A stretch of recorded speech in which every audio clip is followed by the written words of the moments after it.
And ito lalagyan natin yan ng ilaw solar later on. So ayan yung ating solar setup rito. So lilinyan natin yan dito ng ilaw. Siguro hindi sa loob para hindi ganong maliwanag sa loob. Yung dito sa labas. Pero yung ilaw is nakatutok dito.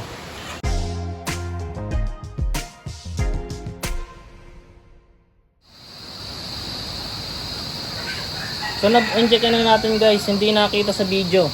So mamaya isusunod naman natin yung ibang ano nito, kapatid.